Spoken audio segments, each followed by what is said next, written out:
Hey, lemon squeezies. Oh my god, where have I been, right? I think it was, what, last Sunday or Monday last time you guys talked to me. And a lot has changed since then, so we've got a lot to talk about. But BLT has officially made her appearance. So she's here. I've got her laying here. I'll show you guys at the end of the video her. She's sleeping right now. She sleeps like a champion. So I still look a little tired. I don't have any makeup on or anything like that, but yeah, things are good. I'm home. Well, I'm not actually at my house. I'm actually at Pop's parents' house. They've been taking care of me, very good care of me since leaving the hospital. And I am in Pop's room. We have our own room here at the house, but the thing that I love the most about this room is that this room was actually Pop's nursery when she was a baby. So our baby came home to her nursery when she was a baby. So I'm a little tickled by that. But yeah, so there's a lot to talk about. So my notes are kind of kooky, and there are parts that are kind of a blur, but I'm going to go ahead and do my labor and delivery story for you guys, and then I'm going to probably record my 1 week postpartum video and her 1 week update on Thursday. So just keep an eye out for those two videos. I may try to do them all in one. It just really depends on how much information it is. So yeah. So last time I talked to you guys, I believe it was on Monday, I was scheduled to have my version that following day, which would have been Tuesday. And so from that point, basically what happened was the version was scheduled and everything, and we got up in the morning. I had, did the fasting and everything. They don't want you to eat after midnight. And we got dressed and we were on our way walking out the door, and I had called my sister because Pop wasn't going to be able to go with me. So my sister was going to come with me and stay with me, and Pop had to leave and go to work. You guys know she just started a new job, so we were really trying to conserve the amount of time that she took off work and save that for when the baby came. So we called my sister and everything, and we're walking out the door, and I get a phone call from labor and delivery saying that they had to cancel my version due to doctor availability. And I guess once I talked to my midwife, I did find out, excuse me, that I guess she had a bunch of high-risk patients that week, and there was a lot of births and stuff that week. So there was really a lot going on, but I was pissed to say the least, because in my last video, as you guys know, I was completely miserable, and I was ready to find out what was going to happen and have my baby move on, whatever, at least plan ahead, figure out what was going to go on or whatever. So I was pissed. I cried.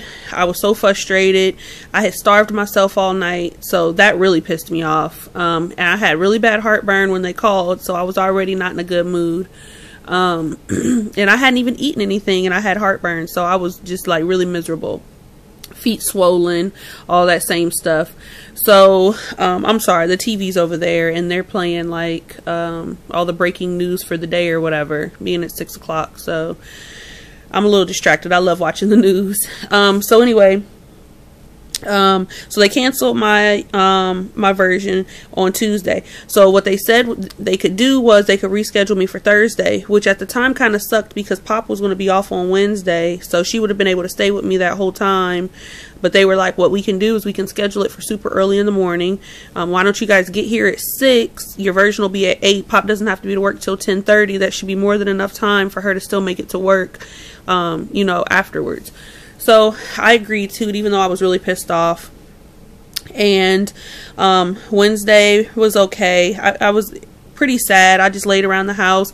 I did get a little burst of energy though, and I did a little bit of laundry and cleaned the kitchen, cleaned out the refrigerator, loaded the dishwasher, cleaned the bathroom, cleaned our room, mopped the floor, because we have hardwood floors throughout our whole house except for in the baby's room.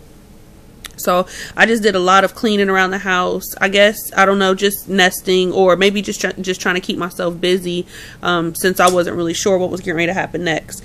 So Thursday, I woke up at 5:30. Like I said, we were due at the hospital. They wanted us there. The procedure was for 8. So they wanted us there by like 6:30 or so. So I got up at 5:30, woke Pop up at 6. We left the house at like 6:15. We got there at like 6:40. So they got me into a room. They had me put on, you know, my gown. They came in and had me sign a bunch of paperwork and consent forms and check for allergies. And they put me on the baby monitors. Well, one for the baby and one for my contractions. And then they came in and did an IV, which hurt like hell. And around this time, it's probably about like 7:30 or so. Like I said, my version was supposed to be for 8. They came in and said that the doctor had actually got caught up in a meeting and she was going to be a little bit late. So she didn't actually get there until like 9:30, which I was cool with. I didn't have any place to be. Pop, however, had to be to work at 10:30. So I'm not really thinking too much of it. I'm thinking they're going to come in, they're going to do a quick ultrasound, and then we're going to start the version, and she's going to be able to go ahead and go to work, and I'll just call her with an update. So the doctor comes in and they do the version, or not do the version, I'm sorry, they come in and they do an ultrasound, and sure enough, baby BOT is still feet first. And I actually can see it on the ultrasound, like it was like you could see her little pelvis down in my pelvis, and it looked like a little frog. Like you could see her legs wide open. She's definitely still a girl. And you could see her head right up underneath my ribs. And you know, all that pressure that I was feeling, all that discomfort, I always assumed was just her feet, but it was her head all that time. So she's like, you know, you're definitely having a version today. And at that point is when I found out that I was going to be having an epidural for the procedure. I never knew that. And a lot of the YouTube videos and stuff that I had watched, I know that they gave a lot of the women something through an IV in order to relax your uterus, just to make it a little bit more successful, because it can be painful, which could cause you to tense up. At that point is when I found out that they were going to be giving me an epidural. So at that point I was kind of like, oh my God, like this is like major. Like it became real to me what was going on, and I started questioning Pop, do you think I'm making the right decision? And I started praying instantly, like, Lord, you know, let me know if I'm making the right decision. You know, I don't want to do anything to hurt my baby, blah, blah, blah. So they decided to go ahead and get all scrubbed in and everything for the version. So I asked if Pop was going to be able to be in the room for that, and they said no. But, you know, they made me aware of the fact that if something were to happen, like if her heart rate were to drop and not be able to come back up, that they would be doing an emergency C-section. So it was going to be performed in the OR. So they were going to prep me as if I was actually having a C-section, just in the case anything were to happen. I already had my epidural. I already had been prepped and, you know, washed down and all that kind of stuff. So they could go directly into a C-section and get her out as soon as possible, which made me feel a lot more comfortable. I wasn't really expecting it to be that big of a deal. I expected it to be like in an observation room or something like that, but the precautions that they were willing to take, you know, made me feel a lot more comfortable about it. So they said that, you know, Pop wasn't going to be able to come in for the version, but in the case that anything was to happen, they would have her go ahead and get geared up too, so they could immediately bring her in so she could at least be there for the delivery. So we went back, and we did, well, there was a little miscommunication between whether they were going to do an epidural or a spinal tap. But by the time that had been communicated, I guess they had already did a spinal.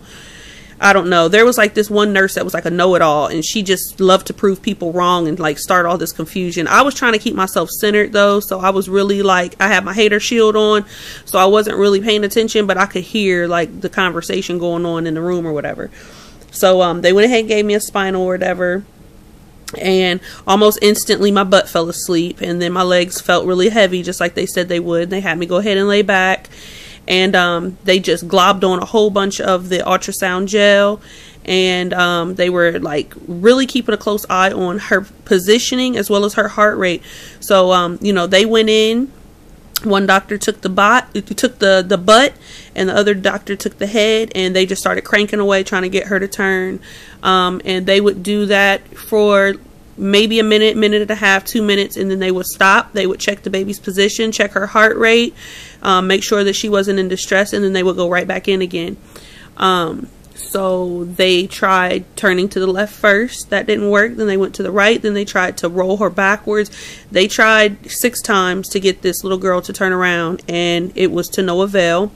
And they were like really cranking on her. Like, although I had a spinal, I could feel it, like the pressure of it all. They tried 6 times, and unfortunately it did not work. So they were like, you know, Mom, we really tried. We're going to go ahead and get you scheduled for a C-section in 2 weeks, which would have been June 20th. She would have been 39 weeks at that time.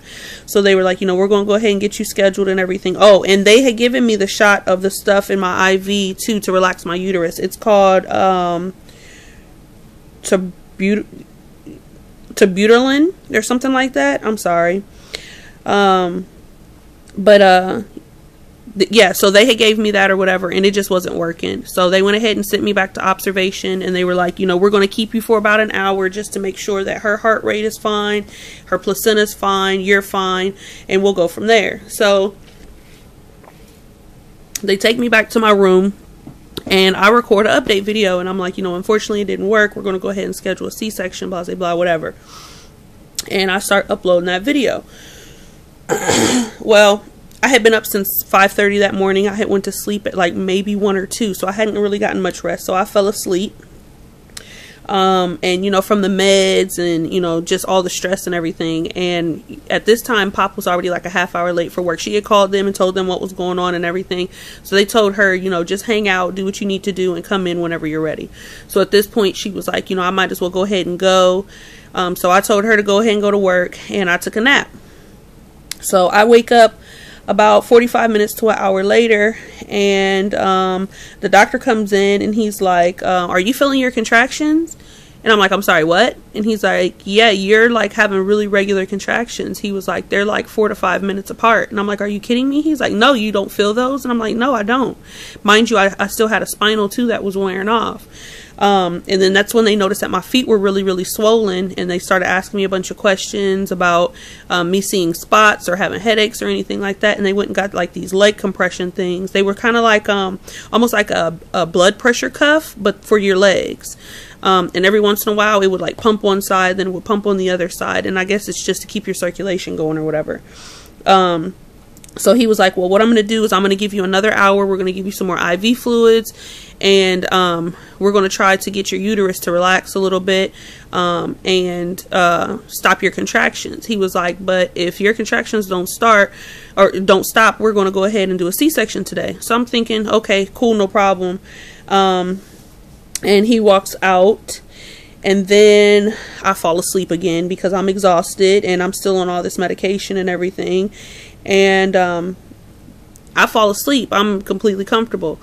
And all of a sudden, the doctors and the nurses all bust back in the room, and they look at me and they say, Miss Tiffany, you're having a baby today. And I'm like, are you kidding me? And they're like, no, your contractions are actually getting stronger.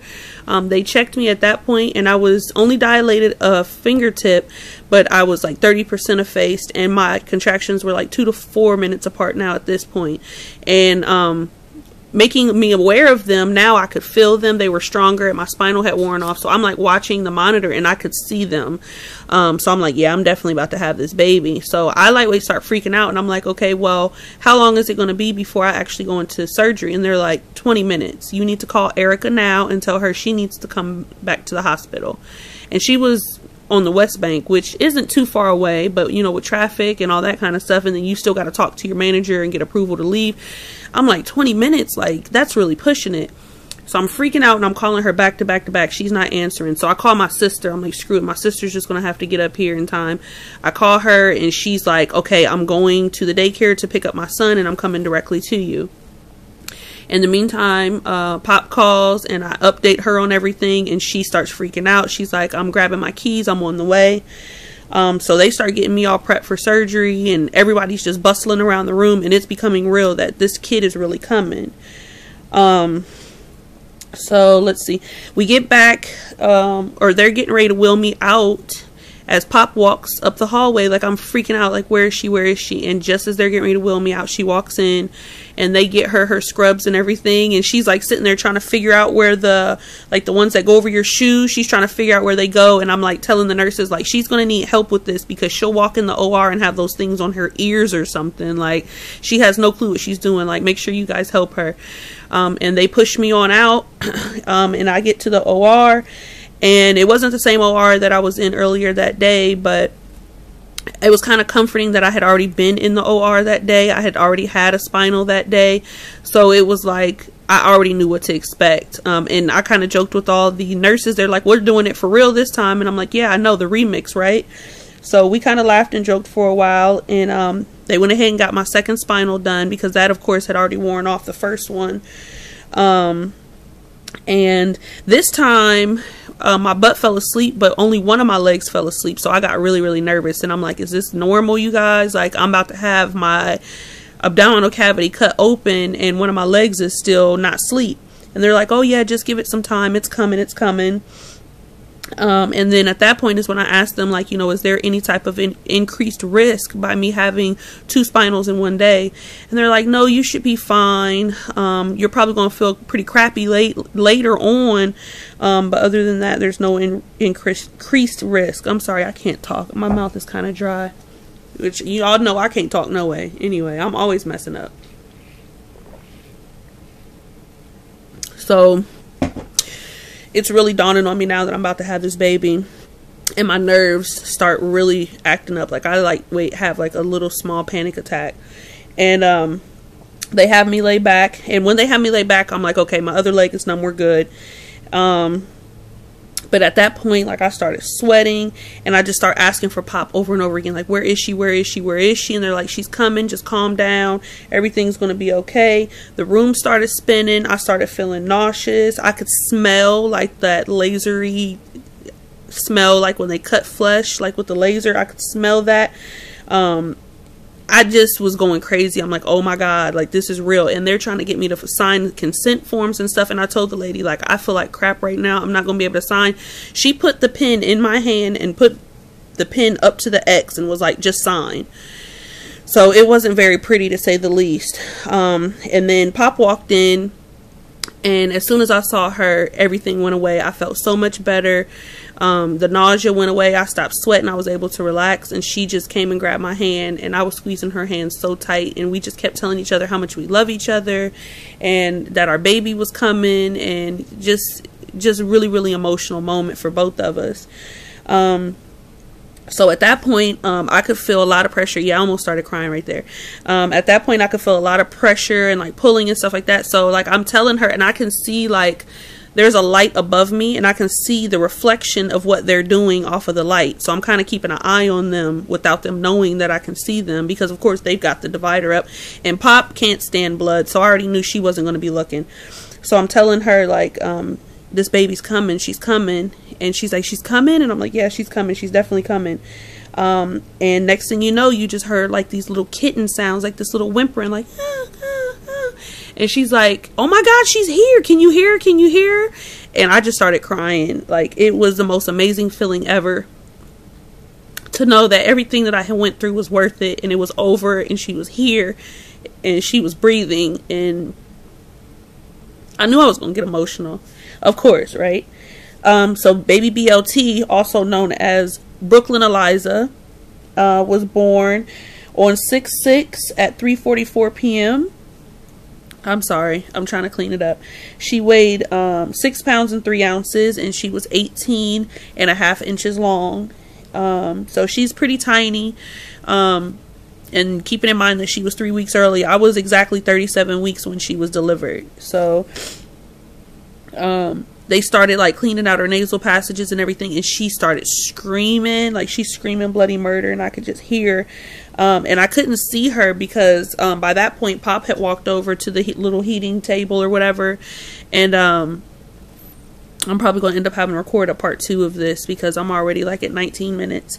But I couldn't see her, so I was like trying to hold the drape back to see her, and I'm like screaming like, babe, babe, babe, Pop, Pop, Erica, Erica. But she's so in the zone of watching the baby that she doesn't even hear me, and I'm trying to get her to move so I can see the baby.